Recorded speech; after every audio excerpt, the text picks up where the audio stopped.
Bonjour, je m'appelle Marie-Björn Desrosiers, je suis vétérinaire pour chevaux et je travaille pour Cheval Énergie. Quand on va en compétition, il est important d'avoir à l'esprit que son cheval c'est un sportif. L'organisme du cheval va être soumis à des contraintes, quelles que soient les disciplines et quel que soit son niveau. Je tiens une attention toute particulière à l'échauffement qui va permettre de préparer l'organisme à l'effort. C'est l'activation progressive de l'organisme, la stimulation progressive des différents organes, notamment de l'appareil locomoteur, et notamment l'activation de la circulation du sang. Le sang il est essentiel parce qu'il va apporter tous les nutriments et l'oxygène aux différents organes, et notamment aux muscles. L'échauffement du cheval, ça va consister par un démarrage en douceur. J'aime bien débuter le travail par du pas actif. C'est du pas où on va solliciter l'organisme, activer la circulation du sang. Généralement, je considère qu'il faut entre 10 et 15 minutes de pas. Il faut bien sûr s'adapter à chaque cheval. Vous avez des chevaux plus raides à froid et le temps d'échauffement, le temps de pas va être plus long. Après ces 10-15 minutes de pas actif, on peut passer directement au trot ou au galop. Ça dépend des chevaux, c'est à chacun de s'adapter à son animal. Chaque cheval est différent. Le plus important, c'est d'être à l'écoute et de s'adapter. Avant de démarrer au pas actif, sur certains chevaux, on peut réaliser du stretching. C'est un moyen d'activer la circulation du sang, de délier les articulations, d'étirer les muscles.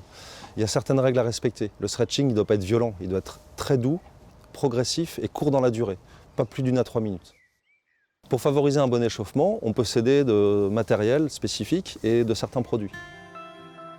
Pour favoriser un bon échauffement du dos, on peut par exemple utiliser le back warmer de Back on Track. C'est une sorte de tapis assez long qui va recouvrir toutes les masses musculaires du dos. C'est un tapis particulier. Au sein des fibres textiles, il y a des particules de céramique. La céramique va capter la chaleur du corps et la restituer par réflexion, ce qui va permettre d'activer la circulation du sang. Habituellement, je le laisse 20 à 30 minutes avant de réaliser des massages ou de seller.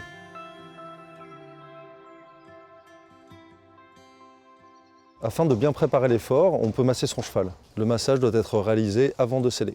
Il existe différents types de produits. J'ai choisi le Tendonil parce que c'est le gel de massage de référence qui peut s'utiliser aussi bien avant ou après effort. C'est un gel non dopant qui est fabriqué par le laboratoire LPC. C'est un gel non gras qui est enrichi en huile hyperoxygénée. Il va permettre d'activer la circulation du sang et d'apaiser les sensibilités locales. On met une noisette de produit dans sa main et on fait des gestes circulaires en insistant avec la paume de la main.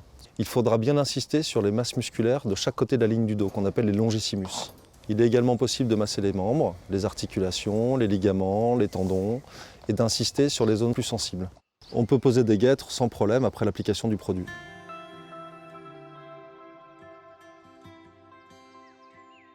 Il est fréquent que les chevaux de sport aient mal aux pieds. On peut réaliser des soins locaux sur les sabots de manière à prévenir et rendre le cheval plus confortable, notamment sur certains terrains sableux assez durs ou les terrains en herbe. Il existe différents types de pansements possibles. On peut réaliser des pansements à la graine de lin cuite ou plus pratiques quand on est en concours. L'animal intex, c'est un pansement qui est imprégné d'acide borique et d'agacanthe qui va former un gel en contact avec l'eau. On peut l'appliquer la nuit précédant une épreuve. On va le laisser maximum 12 heures. Il est important que la corde ne soit pas trop ramollie. Donc je préconise de le retirer 3-4 heures avant l'effort. On ne peut pas réaliser des pansements comme ça plusieurs jours de suite. Si par exemple vous avez un concours le samedi et le dimanche, vous pourrez réaliser ce pansement le samedi soir. Ça permettra au pied de récupérer du concours du samedi et d'être préparé pour le dimanche. Réaliser un pansement avec de la graine de lin cuite ou avec de l'animal intex va permettre d'assouplir la corne et de permettre une meilleure vascularisation du pied.